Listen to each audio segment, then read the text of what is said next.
잠시 기도하겠습니다. 하나님 아버지, 연약한 저희들을 하나님의 자녀로 택하여 불러주시고 구원받은 거룩한 성도로 세워주심을 감사합니다. 어려운 이 시대를 살아가면서 우리의 연약한 마음을, 우리의 영혼을, 우리의 생각을, 우리의 삶의 모든 모습을 주님께 맡깁니다. 주님 도우셔서 우리 어린이든지 청소년이든지 청년이든지 장년이든지 다 어려운 시대에 살고 있습니다. 주님, 오늘 말씀을 통하여 우리의 약함을 알게 하시고 예수 그리스도의 십자가 복음의 능력을 덧입어 나 개인부터 우리 가정, 우리 가족들, 우리 성도들, 이 나라 모든 국민에 이르기까지, 이 지구촌의 모든 사람에 이르기까지 하나님의 구원의 능력을 받고 영원한 소망 가운데 능력 있는 삶을 살 수 있는 우리 온 사람들, 성도들이 다 되게 하여 주옵소서. 예수님의 이름으로 기도드리옵나이다. 아멘. 고린도 교회 성도들은 사도 바울로부터 복음을 듣고 주 예수님을 알게 되었습니다. 그래서 지혜로운 사람이 되었다고 말씀하고 있습니다. 그러나 사도 바울이 고린도 교회를 사임한 후에 고린도 교회의 새로운 사도들은 교회에 들어오게 되었고, 사도들은 교인들을 자기 종으로 만들고 심하게 닥달하고 심지어 뺨을 따리기도 했다라고 이야기하고 있습니다. 그렇지만 사도 바울은 복음의 증인이 되기 위해서 죽을 고비를 넘겼고 매도 맞았고 감옥에 갇히기도 했고 굶주리며 많은 수고를 하였다라고 본문에서 말씀하고 있습니다. 좀 맞춰주세요. 좀 하울링이 생기니까. 미국에는 증인보호법이 있습니다. 악한 사람의 나쁜 행동을 증언하기 위해 법정에 서면 악한 피고인이 사람들을 시켜 증인을 죽일 수도 있기 때문에 증인을 보호하기 위해 만들어진 법입니다. 그래서 증언한 사람의 신분을 바꾸어주고 아무도 모르는 곳에 가서 안전하게 살 수 있도록 보호를 하는 법입니다. 모든 사람은 교육을 받고 또 훈련을 받고 살아가는데 교육을 받는 방법에, 훈련을 받는 방법에 여러 가지가 있습니다. 가장 대표적인 예가 군대에 가서 신병 교육을 받는 방법일 것입니다. 군대에서는 무조건 군의 규율을 따라야 하고 상관의 명령에 복종하도록 훈련을 받게 됩니다. 상관의 말에 따르지 아니하면은 불이익을 받게 되기도 합니다. 요즘 큰 이슈가 되고 있는 군대 성추행 사건이 또 터졌습니다. 성추행 부사관 사망 사건으로 인하여서 창군 이래에 처음으로 공군 참모총장이 경질되는 치욕적인 사건을 우리가 보고 있습니다. 오늘날 대학이나 특히 대학원에서는 어떻습니까? 학생들이 교수의 강의를 들어야 하고 리포트를 제출해야 되고 또 시험을 봐서 교수가 요구하는 수준까지 올라가야 성적을 받거나 학위를 받게 되죠. 그런데 문제는 담당 교수 밑에서 도제식 교육을 받게 하고 비인격적으로 대한다는 것입니다. 도제식 교육이란 중세 유럽 시기에 스승의 집에서 숙식을 하면서 스승의 학문과 지식과 기술을 배우던 것에서 유래되었습니다. 좋은 면도 있습니다. 제자는 오랜 기간 동안에 스승과 함께하면서 스승의 전문 지식과 훈련을 체계적으로 배울 수 있습니다. 그래서 전문가가 될 수 있습니다. 그러나 부정적인 측면도 많이 있습니다. 오늘날 대학원에서 실제로 무급으로 힘들게 종처럼 일하는 것과 또 존중받지 못하는 그러한 상황 가운데 놓여졌다는 것을 우리가 볼 수 있습니다. 그렇지만 예수님은 제자들에게 결코 어떤 수준에까지 올라와야 한다라고 강요하지 않으셨습니다. 오히려 제자들의 발을 씻겨주시면서 겸손의 모범을 보여주셨습니다. 예수님은 기도하시는 가운데에서도 주님이 먼저 모범을 보여주셨습니다. 기도하는 삶을 보여주신 것입니다. 사도 바울도 고린도 교회 교인들을 가르치는 그 양육 방식은 그야말로 인격적이었고 사랑으로 수고하는 가르침, 그러한 교육이었습니다. 그래서 교인들이 지혜로운 자들이 되었다라고 말씀하고 있는 것입니다. 그런데 사도 바울이 고린도 교회를 사임한 후에 새로운 사도들이 고린도 교회에 들어오게 되었습니다. 그들은 세상적인 지식이 탁월하였고 사도 바울의 교육 방식이 유치하다고 이야기하였고 지적 수준이 떨어진다고 주장하면서 당시 유행하였던 유대의 교육 방식을 교회 안에 도입하게 되었던 것입니다. 그들은 사도라 또 목회자라기보다 세상의 학자 같았고 세상적인 학위를 자랑하면서 세상적인 방법으로 가르치게 되었던 것입니다. 그런데 문제는 고린도 교회 교인들이 이런 세상적인 교육 방식을 너무나도 잘 받아들였다라는 데 문제가 있는 것입니다. 고린도 교회 교인들은 자신들이 수준 높은 교육을 받고 있다라고 자부하고 있었던 것입니다. 거짓 사도들은 이 점을 이용해서 고린도 교회 교인들을 철저하게 자신의 종으로 부리게 되었던 것입니다. 이 소식을 들은 사도 바울은 고린도 교회 성도들에게 왜 세상과 달라야 하는지 설명하는 말씀이 오늘 본문입니다. 사도 바울은 본문에서 나는 약한 것을 자랑한다라고 주장하고 있습니다. 16절부터 17절 보시면 내가 다시 말하노니 누구든지 나를 어리석은 자로 여기지 말라. 만일 그러하더라도 내가 조금 자랑할 수 있도록 어리석은 자로 받으라. 내가 말하는 것은 주를 따라 하는 말이 아니요 오직 어리석은 자와 같이 기탄 없이 자랑하노라. 사도는 여기서 이상한 말을 하고 있습니다. 자신을 어리석은 자로 생각하지 말라고 하면서 좀 어리석은 말을 하겠다는 것입니다. 이것은 세상 사람들의 입장에 볼 때 사도의 말이 유치할 수밖에 없습니다. 그러나 하나님 앞에서 볼 때 바울의 가르침은 위대한 것입니다. 이처럼 보는 관점에 따라서 세상적인 가치관과 하나님의 가치관은 극과 극에 달하기 때문에 함부로 판단할 수 없는 것입니다. 고린도 교회에 들어온 거짓 교사들의 특징은 자기 자랑하는 데에 있었습니다. 자신들의 족보가 어떻고 출신이 어떻고 스승이 누구이고 아는 것이 얼마나 많은지를 자랑하였던 것입니다. 자신들이 유대에서 배웠고 아테네에서 배웠던 교육 방식은 세상 신화를 교회 안에 도입을 하게 된 것입니다. 그리고 마치 세상 권력자들처럼 교회 안에서 행세하였고 교인들을 종처럼 부리고 무례하게 행동하고 교만하게 처신하였던 것입니다.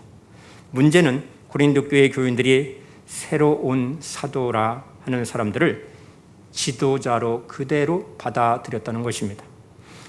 사람이 어리석은 것은 이처럼 목소리도 크고 언행도 거칠고 함부로 하는 사람들 앞에서는 꼼짝 못한다는 것입니다.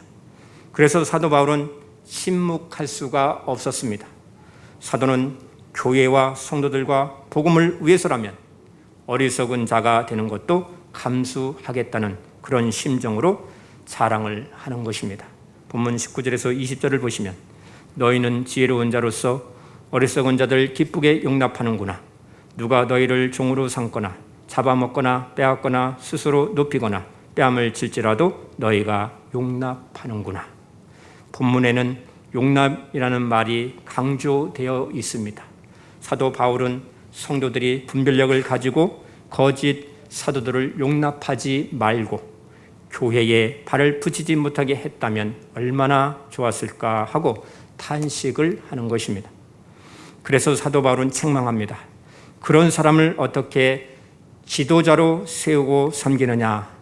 그 태도를 보면은 그들이 진정 예수님으로부터 다스림을 받는 예수님의 종인지 아닌지 분명히 알 수 있지 않느냐 하고 책망을 하였던 것입니다. 이런 일은 구약 시대에서도 있었습니다. 에스겔서 13장을 보면은 영혼을 사냥하는 자라고 책망을 하였습니다. 그들을 가리켜서 황무지에 있는 여우로 그렇게 책망을 하였습니다. 백성들을 유혹하는 자로 책망하였습니다. 미가 선지자는 미가 3장에서 백성들의 가죽을 벗기고 그 뼈에서 살을 뜯어먹는 자라고 책망을 할 정도였습니다. 이런 일은 바울 당시에도 있었고 오늘날에도 있는 것입니다. 우리는 유튜브 시대를 살아가고 있습니다. 성도들은 유튜브 조회수에 속지 말아야 합니다. 유튜브 조회수가 많다고 해서 그 이야기들이 올바른 이야기, 정의로운 말이 다 아닐 것입니다. 그 내용들을 보면은 인간적인 자랑이 너무나도 많습니다. 자극적이고 세상적인 주장에 많은 사람들이 몰려 있다라는 것을 볼 수가 있습니다. 본문 22절, 23절을 보시면 그들이 히브리인이냐 나도 그러하며 그들이 이스라엘이냐 나도 그러하며 그들이 아브라함의 후손이냐 나도 그러하며 그들이 그리스도의 일꾼이냐 정신없는 말을 하거니와 나는 더욱 그러하도다. 내가 수고를 넘치도록 하고 옥에 갇히기도 더 많이 하고 매도 수없이 맞고 여러 번 죽을 뻔하였으되 라고 말씀합니다. 사도 바울은 인간적인 안목으로만 사람들을 판단하고 고린도 교회 교인들에게 자기도 인간적으로 잘하는 것이 많다라고 말을 하는 것입니다. 그들이 히브리 사람입니까? 나도 그렇습니다. 그들이 이스라엘 사람입니까? 나도 그렇습니다. 그들이 아브라함의 후손입니까? 나도 그렇습니다. 그런데 이 정도에서 자랑을 그치고 있습니다. 바울의 자랑거리는 훨씬 더 많습니다. 그러나 그런 자랑들은 진정한 자랑이 아니라고 말합니다. 그리스도의 일꾼이라는 증거도 아니기 때문에 더 언급하지 아니한다고 이야기합니다. 그러면서 오히려 자신이 그리스도의 일꾼이라는 증거로 고난을 당한 것을 자랑하고 있습니다. 여기서 그들의 정체성이 유대인이면서 그리스도의 일꾼임을 드러내고 있는 것입니다. 그들이 고린도 교회에 들어와서 무슨 설교를 했습니까? 라고 20절에서 이렇게 말합니다.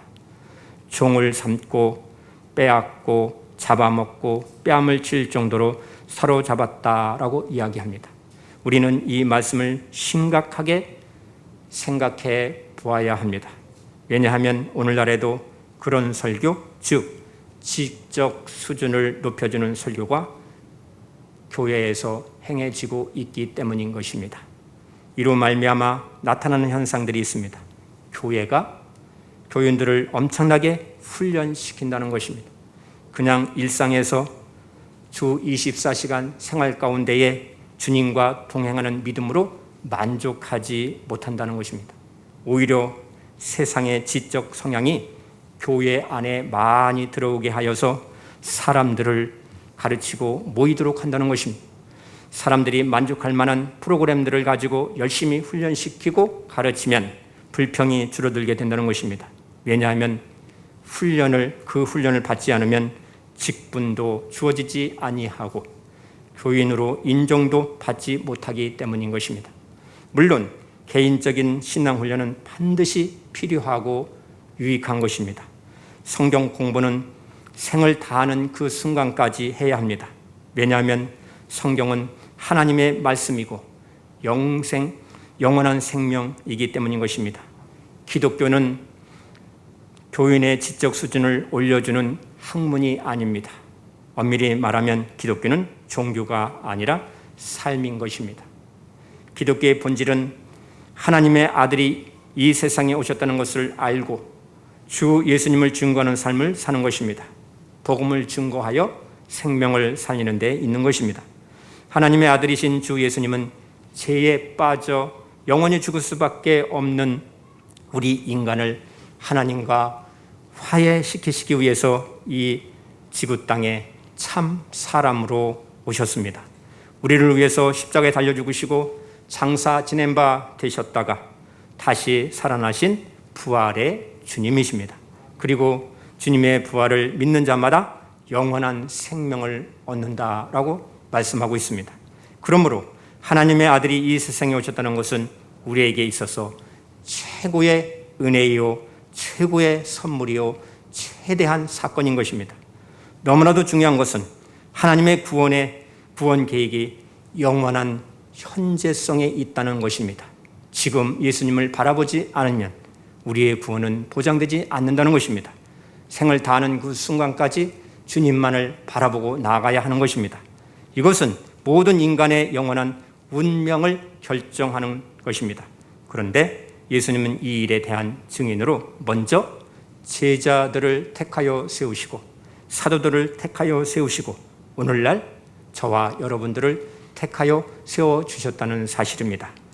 사도행전 1장 8절에 너희가 권능을 받고 예루살렘과 온 유대와 사마리아와 땅끝까지 이르러 내 증인이 되리라 라고 말씀하셨습니다. 사도 바울은 예수님의 증인이 되기 위한 일을 하는 가운데 있어서 이 사실들을 거부하는 사람들로부터 이루 말할 수 없는 고난을 당하였음을 말씀하고 있습니다.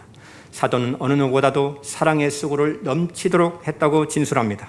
그러면서 23절에 그들이 그리스도의 일꾼입니까? 내가 정신 나간 사람같이 말합니다마는 나는 더욱 그렇습니다. 나는 수고도 더 많이 하고 옥살이도 더 많이 하고 배도 더 많이 맞고 여러 번 죽을 뻔하였습니다. 사도 바울은 마온에서 하나를 뺀 매를 5번 맺었고 3번 태장을 맞았고 1번 돌로 맞았고 3번 파선을 당하고 또 밤낮 꼬박 하루를 망망한 바다에서 그렇게 또 다녀야 했다라고 했습니다. 강물의 우영과 강도의 우영과 동족의 우영과 이방 사람들의 우영과 도시의 우영과 광야의 우영과 바다의 우영과 거짓 형제의 오염을 당하였다라고 이야기합니다. 또 수고와 고역에 시달리고 여러 번 밤을 지새우고 줄이고 목마르고 여러 번 굶고 추위에 떨고 헐벗었다라고 이야기하고 있습니다. 이런 육체적인 고생만 있는 것이 아니라 교회를 향해서 늘 안타까운 마음으로 기도하였다고 말씀하고 있습니다. 고난은 누구나 견디기 힘들고 어려운 것입니다. 그런데 고난당한 것이 자랑이 된다는 것은 정말로 놀라운 일이 아닐 수 없습니다. 예수님과 동행하면서 하나님의 나라 소망이 분명한 사람만이 이 고난을 자랑할 수 있고 이 고난을 기쁨으로 받아서 유익한 것을 증거하게 되는 것입니다. 본문 30절을 보시면 내가 부득불 자랑할진대 내가 약한 것을 자랑하리라. 사도 바울은 본문 23절부터 27절에 그들보다 얼마나 사랑의 수고를 넘치도록 했는지 진술했습니다. 그렇다면 바울은 그들과 자랑을 경쟁하는 것일까요? 그렇지 않습니다. 바울이 열거한 진술은 옥에 갇히고 매를 맞고 죽을 뻔하고 태장으로 맞고 돌로 맞고 배가 파선하는 그러한 어려움을 당하고 매우 강한 모습인 것을 보여주고 있는데 바울 자신은 나의 약한 것을 자랑한다고 말하고 있는 것입니다. 그리고 28절에서 이 예외의 일은 고사하고 아직도 날마다 내 속에 눌리는 일이 있으니 곧 모든 교회를 위하여 염려하는 것이라 라고 말씀하고 있습니다. 이는 육체적인 고통보다도 심적인 고통이 더 많았다고 말하는 것입니다. 그래서 29절에 누가 약하면 내가 약하지 아니하며 누가 실족하게 되면 내가 애타지 아니하더냐라고 말씀하고 있는 것입니다. 이것이 참 사도의 심정이요 참 목자의 마음이요 정신인 것입니다. 그래서 본문 32절 33절을 보시면 다메섹에서 아레다 왕의 고관이 나를 잡으려고 다메섹 성을 지켰으나 나는 광주리를 타고 들창문으로 성벽을 내려가 그 손에서 벗어났다라고 이야기합니다. 본문을 보면 바울에게는 도무지 어울리지 않는 것을 이야기합니다. 바울 자신이 매우 부끄러운 모습으로 도망쳤다라고 이야기하고 있는 것입니다. 바울 자신이 그리스도를 위해서 일한 일꾼이며 또 사도답다는 점을 부각하기 위해서는 고난을 이야기한 것이라면 사실 광주를 타고 들창문으로 성벽을 내려가서 도망친 이야기를 굳이 할 필요가 없었을 것입니다. 고난의 용사요, 또 고난의 용사 같은 사도 바울이 갑자기 왜 이처럼 연약한 일들을 고백을 하는 것일까요? 그것은 자신이 당한 고난조차도 자기 자랑, 자기의가 되어 사람들이 자신을 지나치게 생각할까 봐 두려워하였기 때문인 것입니다. 실제로 오늘날 고난을 자기 자랑거리로 삼는 사람들이 얼마나 많은지 모릅니다. 가정에서나 교회에서나 사회에서나 자신이 겪었던 고난이 그 희생이 참으로 놀라운 것이라고 그렇게 자랑하는 일들이 많이 있는 것입니다. 군대 얘기를 하더라도 고생한 것이 자랑이라고 주장을 하지 않습니까? 그렇습니다. 고난도 자기를 드러내는 자랑거리가 될 수 있다라는 것을 성경은 우리들에게 가르쳐주고 있습니다. 그래서 사도 바울이 자신이 고난을 피하여 도망갔던 일을 고백하였던 것입니다. 이처럼 약하고 초라한 일을 자랑한 것은 오직 복음 때문인 것입니다. 그래서 바울은 자신의 약점을 자랑하게 한 것입니다. 자신의 약점을 통하여서 자기는 감추어지고 주 예수님이 드러난다면 그것이 기쁘고 자랑스럽다라고 고백을 하는 것입니다. 누구나 자신의 약한 모습을 부끄러워하면서 감추려 하지 않습니까? 그것 때문에 괴로워하고 스트레스를 받으면서 살지 않습니까? 지도자가 되면 더욱더 그럴 수 있습니다. 그런데 자신의 약점이 자랑스럽다면 그는 정말로 구원받은 사람인 것입니다.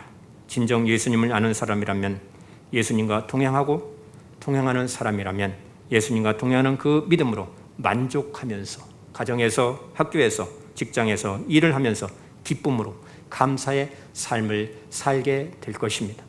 사랑하는 성도 여러분, 우리는 예수님을 인격적으로 만나야 하고 예수님과 동행하는 삶을 살아야 합니다. 그러면 고난도 두렵지 아니하고 우리의 약점도 부끄럽지 않게 되는 것입니다. 그리스도인은 오히려 고난이 자랑이고 약점이 자랑이 되어야 한다라고 가르쳐주고 있습니다. 왜냐하면 살아계신 예수님이 나와 항상 함께 동행해 주시기 때문인 것입니다. 이것이야말로 구원의 놀라운 은혜인 것입니다. 우리가 이처럼 예수님을 바라보고 믿으면 교회 안에 그런 지도자가 세워지게 되지 않은 것입니다. 그러면 우리 교회가 바로 서게 될 것입니다. 마태복음 5장 10절과 12절에서 이렇게 말씀합니다. 의를 위하여 박해를 받는 자는 복이 있나니 천국이 그들의 것입니다. 나로 말미암아 너희를 욕하고 박해하고 거짓으로 너희를 거슬러 모든 악한 말을 할 때에는 너희에게 복이 있나니 기뻐하고 즐거워하라. 하늘에서 너희의 상이 큼이라. 너희 전에 있던 선지자들도 이같이 박해하였느니라. 성경에서 말씀하는 복은 오직 하나님으로부터 오는 복입니다. 심령이 가난한 자, 애통하는 자, 온유한 자, 의에 줄이고 목마른 자, 긍휼히 여김을 받는 자, 화평케 하는 자, 박해를 받는 자가 복이 있다라는 것은 하나님의 이름을 이용하지 아니하고 하나님의 그 거룩한 이름을 함부로 발설하지 않는 자에게 그러한 복이 주어진다라고 가르쳐주고 있는 것입니다. 그래서 요한일서 2장 15절과 16절을 보시면 이 세상이나 세상에 있는 것들을 사랑하지 말라. 누구든지 세상을 사랑하면 아버지의 사랑이 그 안에 있지 아니하고 이는 세상에 있는 모든 것이 육신의 정욕과 안목의 정욕과 이생의 자랑이니 다 아버지께서부터 온 것이 아니요 세상으로부터 온 것이라 라고 말씀하고 있는 것입니다. 이처럼 육신의 정욕과 안목의 정욕과 이생의 자랑 같은 세상 자랑을 버리지 못한 지도자를 세우게 되면 성경과 너무나 다른 교회가 되고 만다라는 것을 교훈해 주고 있는 것입니다. 그렇다면 바울이 말한 약함의 의미는 무엇일까요? 그리스도를 핍박하던 자들을 사도로 부르신 하나님의 뜻 안에서 자기의 어떤 것도 의지하지 아니하고 하나님의 뜻에 따라서 복음의 증인으로 사는 것을 말하는 것입니다. 사도는 그것을 약함이라고 말하는 것입니다. 바울에게 강함은 오직 자기를 살리는 십자가의 능력이기 때문에 약한 자로 십자가의 그 강함만 증거하게 하신다라고 고백을 하고 있는 것입니다. 그래서 바울은 광주리를 타고 성벽을 내려가 도망치는 것을 사도답지 않는 그 부끄러운 행동으로 여기지 않았다라고 이야기하고 있습니다. 다시 말해서 바울은 자신의 강함과 또 체면과 자존심을 위해서가 아니라 오직 복음을 위해서 살았다라고 증언하고 있는 것입니다. 이것은 바울이 자신의 능력으로 산 것이 아니라 자신을 살려주신 그리스도의 능력으로 살고 있다라는 것을 자기 선언을 한 것입니다.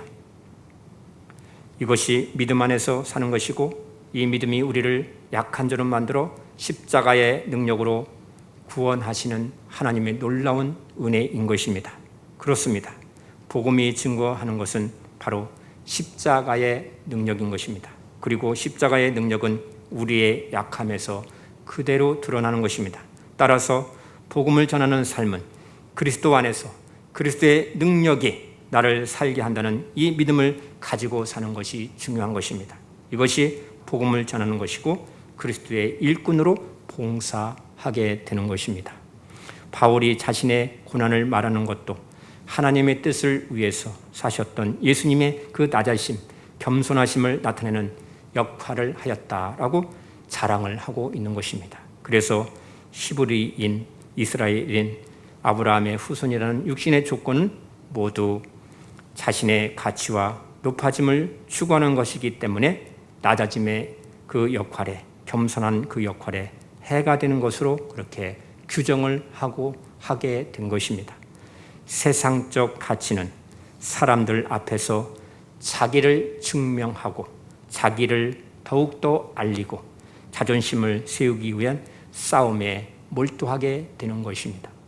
그로 인하여서 십자가의 도도, 복음도 세상적인 그러한 싸움을 위한 도구로 사용하게 된다는 것입니다. 이러한 세상에서 바울은 약한 것을 자랑했다라고 증거하고 있습니다. 바울은 자신에 대하여 말할 것이 있다면 오직 광주리를 타고 도망을 치는 부끄러운 모습밖에 없다라고 고백을 한 것입니다. 이렇게 못난 사람임에도 불구하고 하나님께서는 그 고난의 길에서 도망치지 않고 여전히 그리스도 안에 있는 자신을 하나님의 사도로 택하여 불러주시고 예수님의 사랑과 그 십자가의 능력을 증거하게 하신 것은 예수 그리스도의 참 사랑 안에서 복음의 일꾼으로 끝까지 감당을 하게 하셨다라고 이야기하고 있는 것입니다. 이렇게 약함을 자랑하는 참 사도가 진짜 사도요, 오늘날의 진짜 목회자인 것입니다. 오늘날의 진짜 성도인 것입니다. 우리의 약함은 십자가의 강함과 구원의 능력으로 증거되어져야 하는 것입니다. 우리 모두 복음을 전하는 삶을 통해서 그리스도 안에서 그리스도의 능력이 나를 살게 한다는 이 믿음을 가지고 복음을 증거하여 생명을 살리는 교회, 예수님의 참 제자가 되고 일꾼이 되어서 가정을 위해서, 직장을 위해서, 이웃 사람들을 위해서 봉사하고 헌신하는 복된 성도들이 다 되시기를 주님의 이름으로 축복합니다. 기도합니다. 주님, 한없이 연약한 저희들을 하나님의 자녀로 부르시고 구원받은 성도로 세워주심을 더욱더 감사를 드립니다. 주님, 저희들은 너무나도 연약합니다. 그러나 우리의 연약함은 십자가의 강함과 그리스도의 구원의 능력으로 또 오늘날 주님의 참된 일꾼이 되게 하심을 더욱더 감사합니다. 주님, 세상적 가치를 자랑하지 않게 하시고 그리스도 안에서 약함을 더욱더 자랑하고 겸손히 하나님을 자랑하며 복음을 증거하여 생명을 살리는 교회, 우리 온 성도들이 되게 하여 주시옵소서. 그리하여 하나님께 영광이 나타나게 하옵소서. 예수님의 이름으로 기도드리옵나이다. 아멘.